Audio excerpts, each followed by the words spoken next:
Hello, Facebook family. I have decided to do this video. It has been weighing very heavily on my heart and on my mind as well. And it was something that I wanted to say early on, but there were so many emotions and so much pressure for me to go with the popular opinion about who George Floyd was.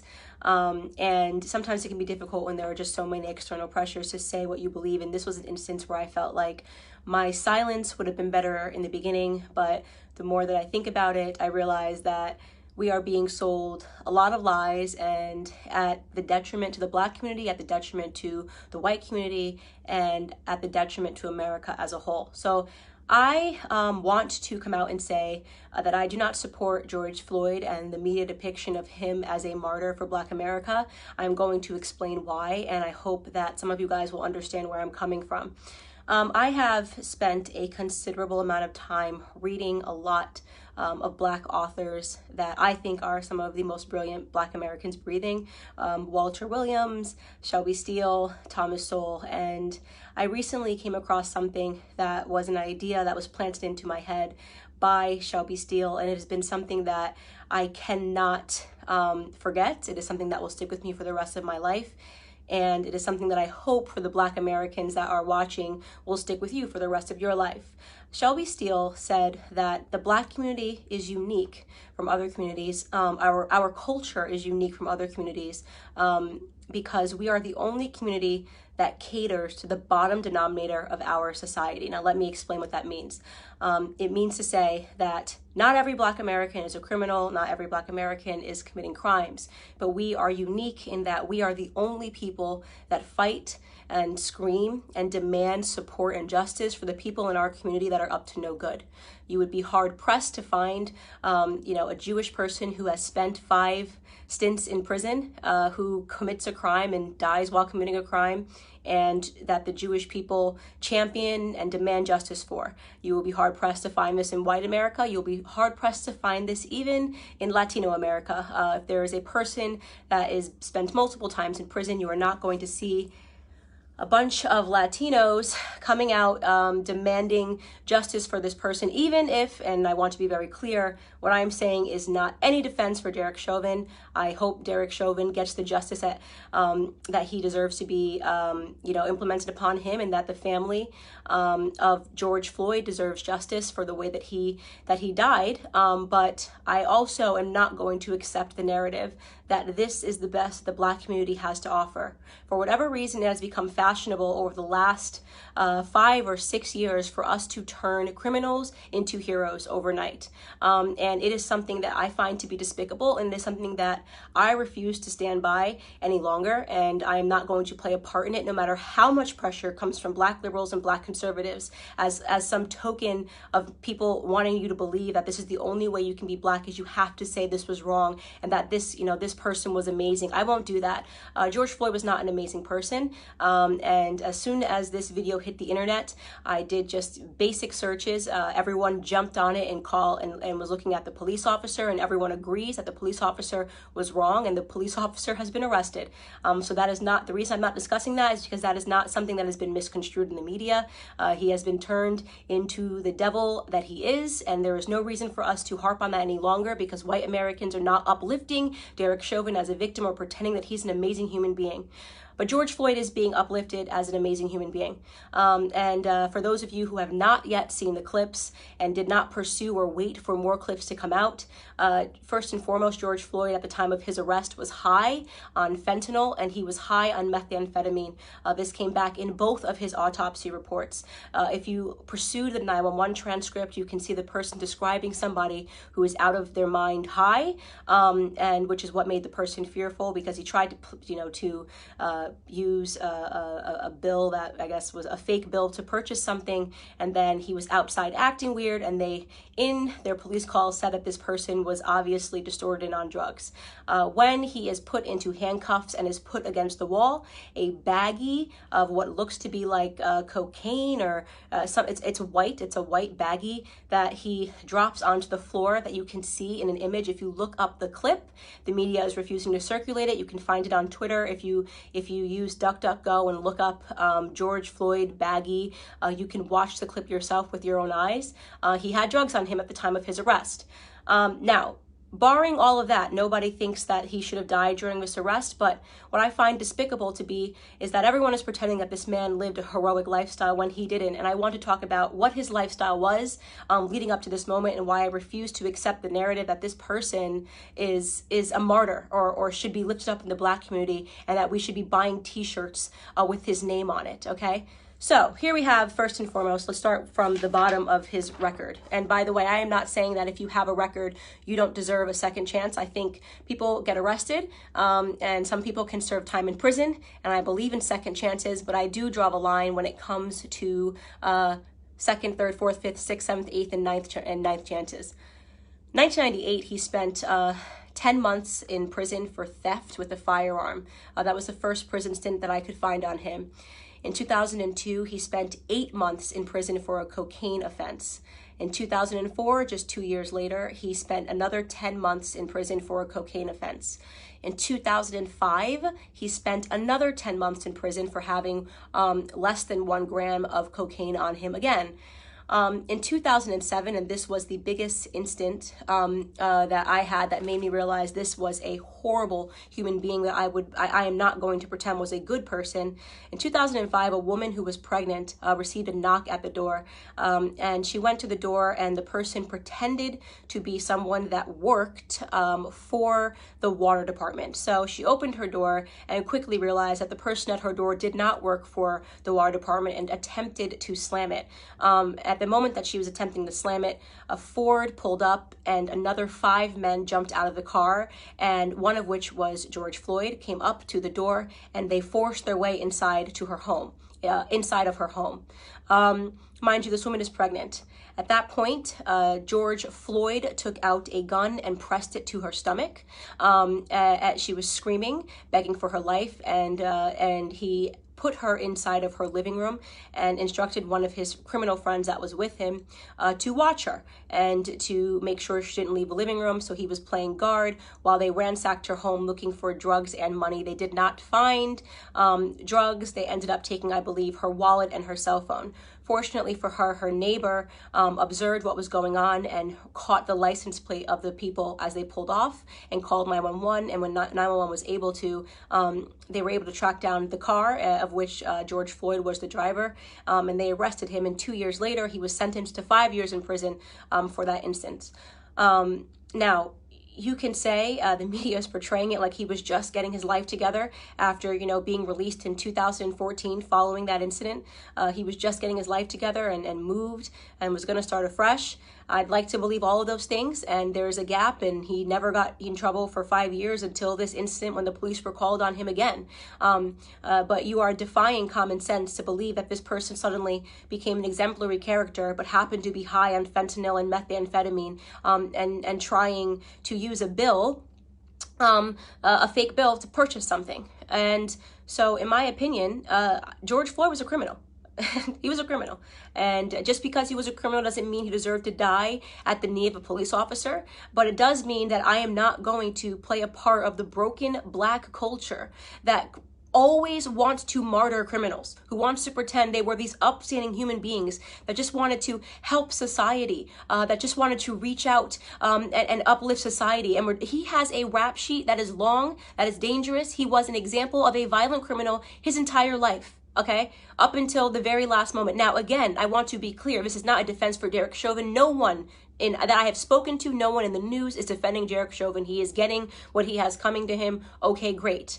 But why are we pretending that this criminal should be upheld as a citizen, as a martyr in Black America? A martyr for a fake narrative, by the way. Police brutality, racially motivated police brutality is a myth. Okay, so let's get into that.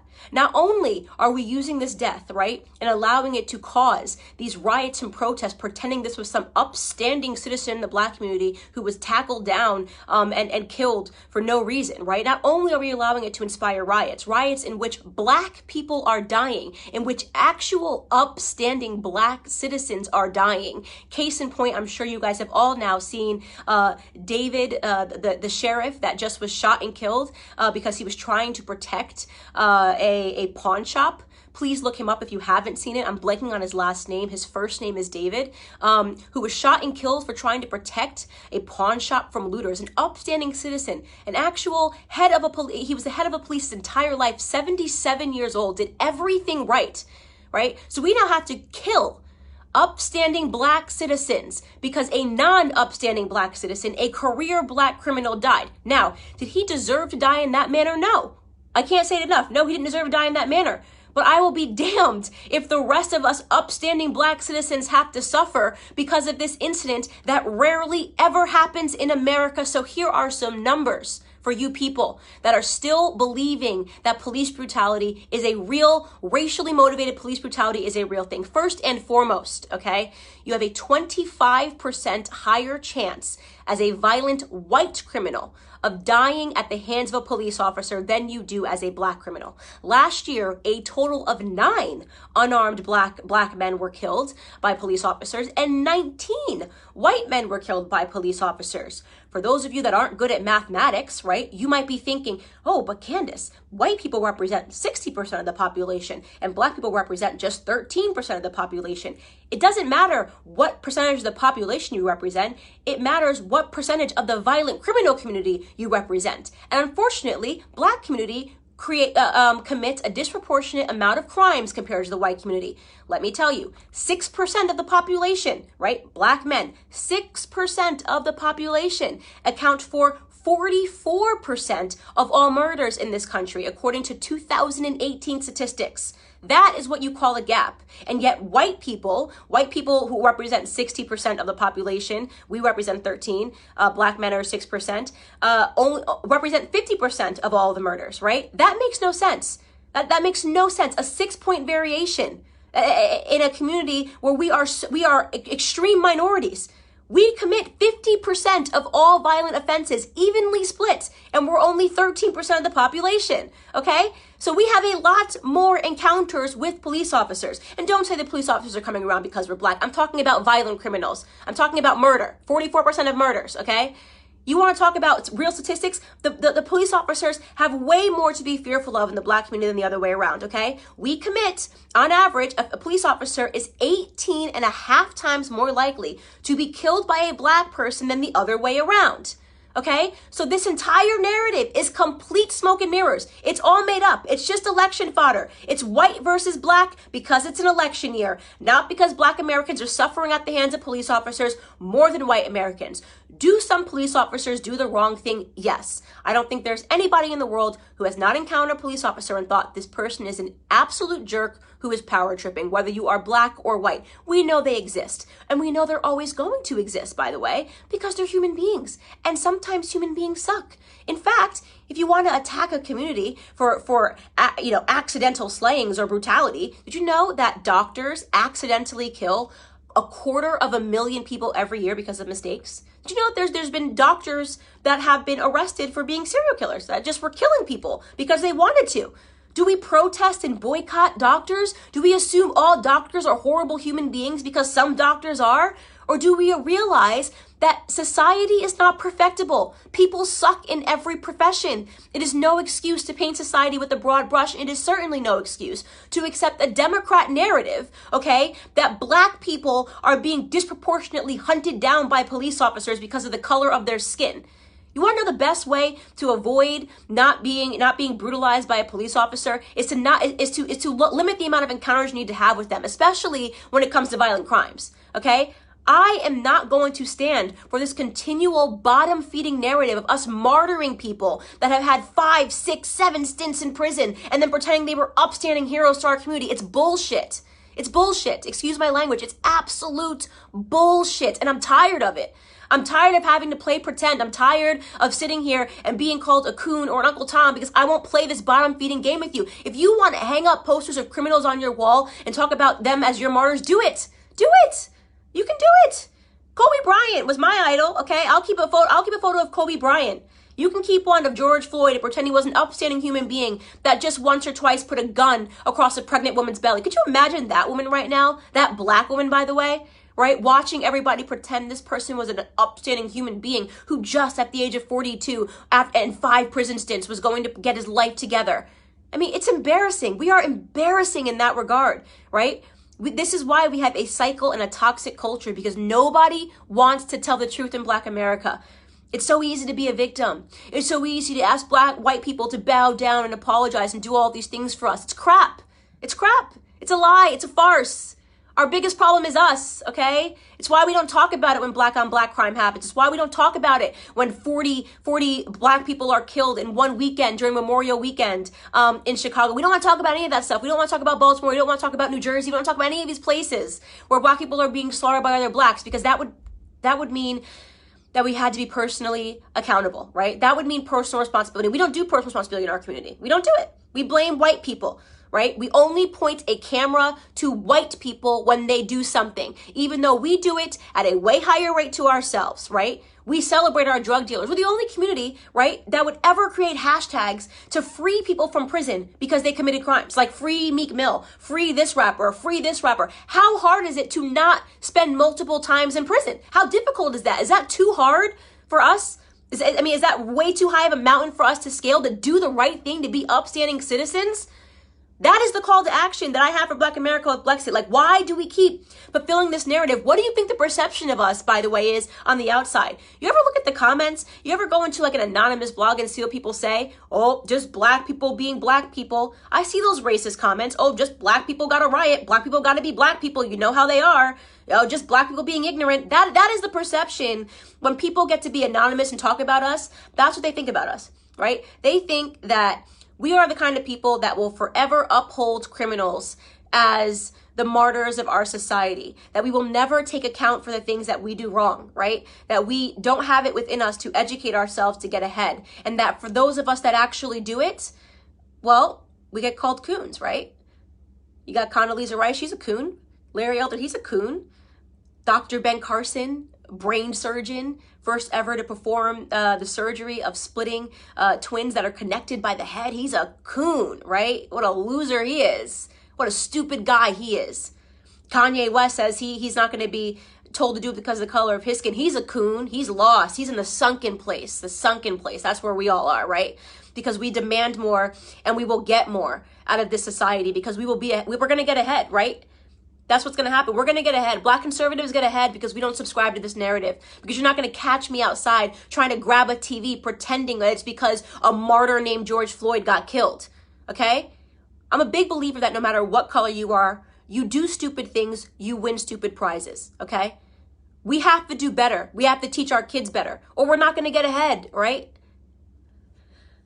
Anyways, this is just a rant because I have been feeling super annoyed at these depictions in society.